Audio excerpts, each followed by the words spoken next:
mai acolo la viceu? Alo? Ce ai făcut mai acolo la viceu?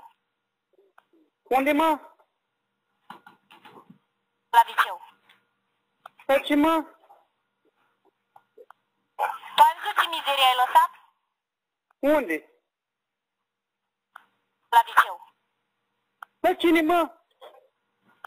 Ia că eu trebuie să stau amusă cu rost după tine. Măi, cred că ai greșit numărul, măi. Vrei să spui că zilele astea n-ai ieșit deloc? Unde? Păi, vezi, mă, că ai greșit.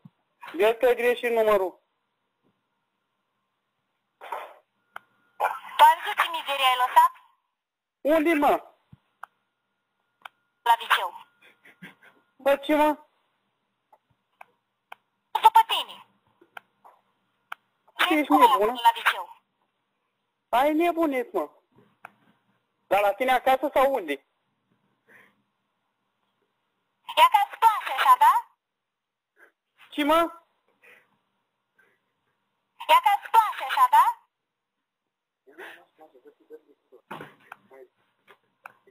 Vrei să spui că zilele astea n-ai ieșit deloc? Nu!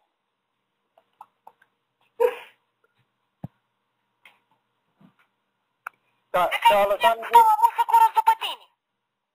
și-a lăsat mizerii mari, hă? Ia ca îți place așa, da? Ok, lasă-și tu așa, ce rost are să mai scrie? Ce ai făcut mai acolo la viceu? Nimic!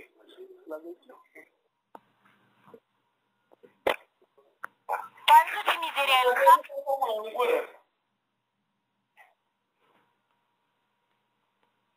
Tu ai văzut ce mizerie ai lăsat? Cum? Tu ai văzut ce mizerie ai lăsat?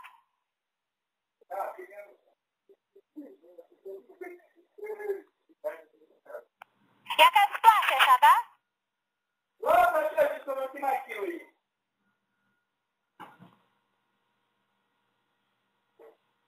Vrei să spui că zilele astea n-ai ieșit deloc? N-am ieșit deloc. Îți fac ceva? Unde să ies? Ia că eu trebuie să stau amusă cu rost după tine. La unde să ies? La viceu. La viceu. Nu m-a fost alături. Asta am bătat. Dar cum te cheamă? Ia că îți place așa, da?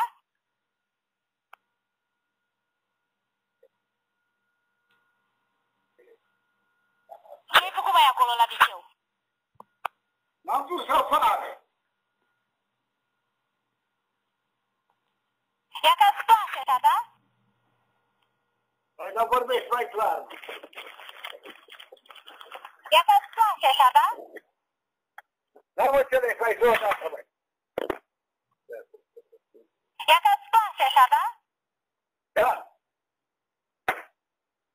Hai, lasă-o, închide și gata. Ia că eu trebuie să Hai, stau pa. amusă cu rost după tine. Hai, pa.